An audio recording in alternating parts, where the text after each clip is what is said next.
Hi, I'm Luther, and this is my channel, Luther's Lab. Midsummer of 2024, I moved to an industrial part of my city, a part of town I didn't even know existed.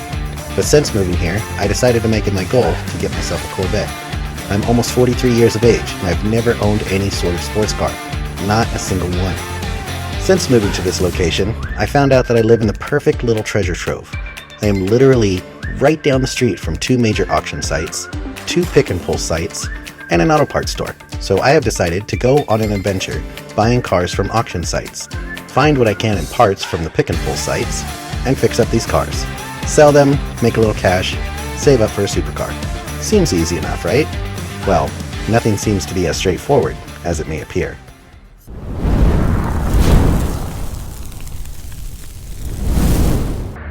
Ladies and gentlemen, the second I found out about buying vehicles at an auction, first thing that hit my mind is getting a Lamborghini. And you know what? I looked at those auction sites and I looked at Lamborghinis and my wallet said no. And then I'm like, okay, fine. I'm gonna look at a C8 Corvette. I'm gonna get one of those. Because if it's damaged, why not? I can afford a Corvette. And again, my wallet said No! I'm like, okay, maybe a C7 Corvette. And again, my wallet said no! And then I'm like, well, maybe I can just afford like a Camaro, like a newer Camaro. You know, let's go with let's forget the supercars. Let's go with just a regular sports car. Your everyday sports car. Camaro, Challenger, something like that. Again, my wallet said no! After much debating and finally getting on to an auction and bidding on stuff for the first time, my wallet said okay to something. It's an egg. No, it's a 2014, what are you? Buick Encore. That is not a Lamborghini or a Corvette. So I've come to the conclusion that for me to properly do this, I need to work myself up to a Corvette. I'm not even worried about the Lamborghini. Like, that's so unrealistic at this point in my life and seems like it's so far away. That sun is killing me. That I don't think it's gonna happen. But I do love Corvettes, and Corvettes are gonna be like the cheapest supercar you could ever buy. I wouldn't even actually mind like a new Camaro, especially like a black and white one or a Challenger. I don't like Mustangs. I'm gonna work myself up to a Corvette, either a C7 or a C8. And we're gonna start with this Buick right here.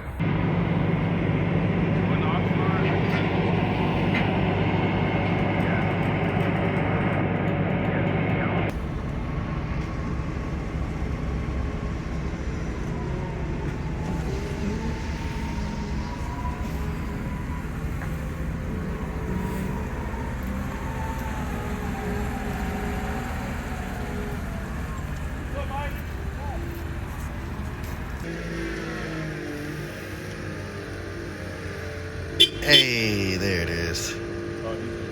But does it start? Oh, snap. It starts.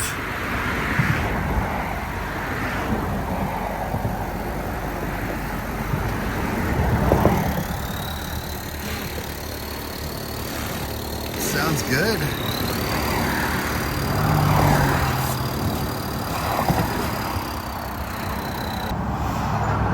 There goes a Buick Encore. I don't know if I've ever really seen one of these before.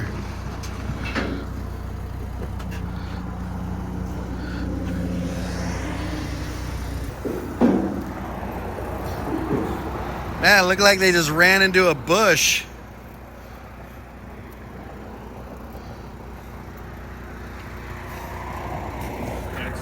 I bet you they just like avoided a dog in the road and ran it off the road.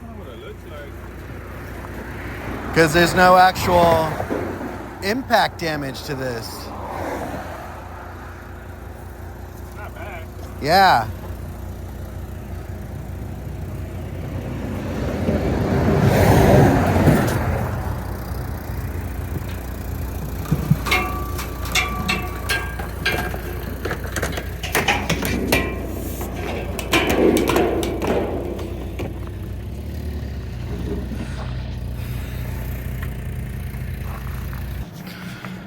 So here we are under the hood. Everything looks really, really good, surprisingly. Like, this car is 2014. So that means it's 11 years old.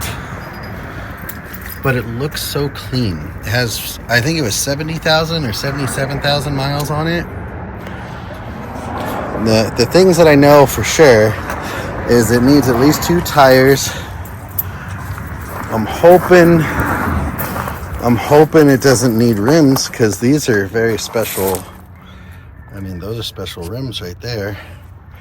And I was hoping when bidding on this, I seen it like this, but I would assume maybe that it's in the trunk, the other one. Yeah, there we go. There it is. Hopefully that's okay, not damaged. Nice. So that means all 4 tires. That one actually seems like it's blown up too.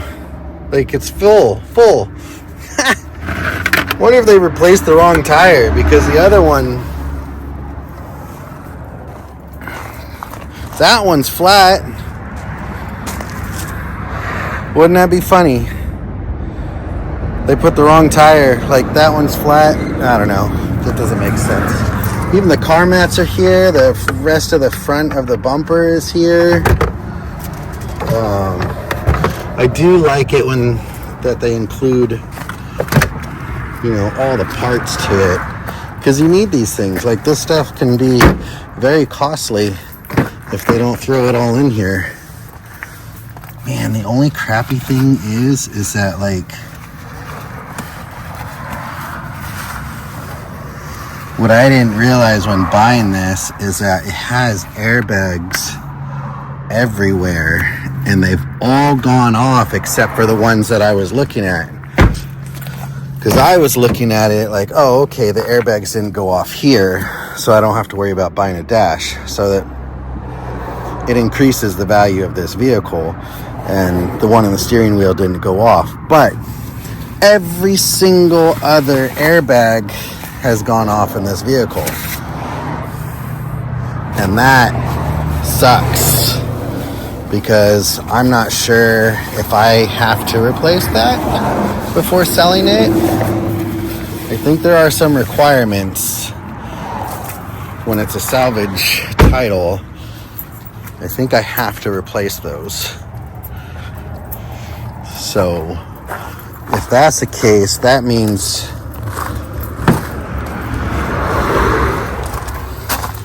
the seats. Oh, that one seat has to be replaced.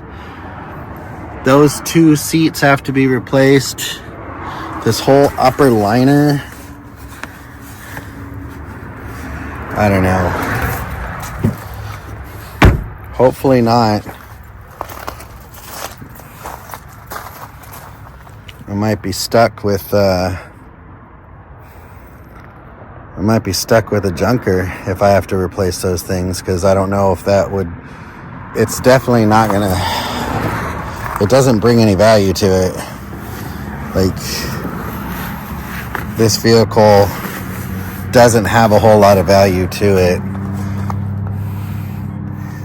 So if I have to replace all these weird airbags, that means I have to replace seats, I have to replace the headliner, and that pretty much takes away all the profit for this vehicle just in that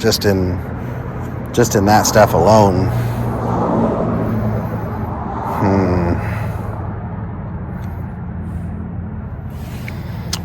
So I'm going to try to move this to the back,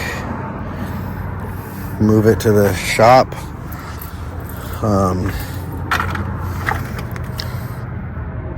and we'll go from there.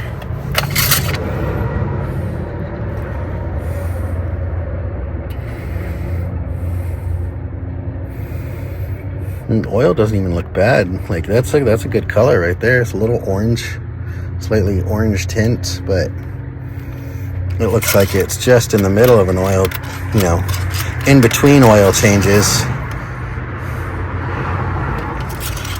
So, all right. Okay, so I looked it up.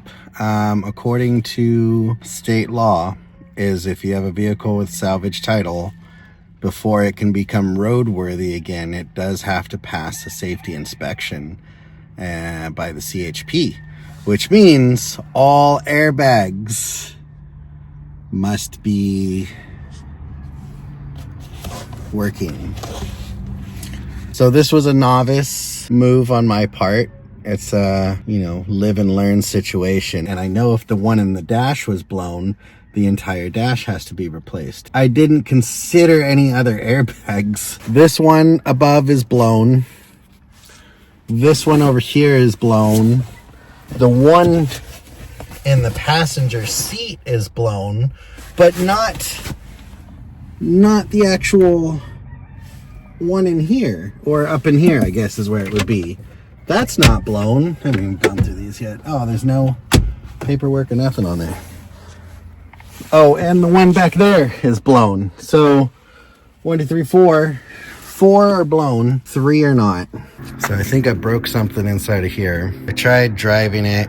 Well, I had to bring it in from the street, but when I was doing so, it kind of locked up. Something locked up, and then I'm like, fuck it, and I forced it, and I stepped on the gas, and something's rattling in there now. So we'll have to figure that out. But yeah, I'm kind of wondering if the wrong tire was put on here. So yeah, we definitely got to detail the outside of it pretty good. Probably do an oil change on it. I got to look into seeing how much to replace these, those 4 things. 1 new tire. The trim right here needs to be replaced on the side tire. And then that other bottom trim is there. I think it's just really missing the thing for the license plate. All of that can snap back in. I guess it is cracked, but I think that's repairable. I was just gonna buy a new one of those and put it on here, but since we have to do the airbags, it might be more cost effective just to fix this instead and give it and maybe just wrap it with some car wrap. Fix that, staple it, however you do it with those staples, Bondo it. I think we can still get this up and going pretty cost effectively. So we'll see.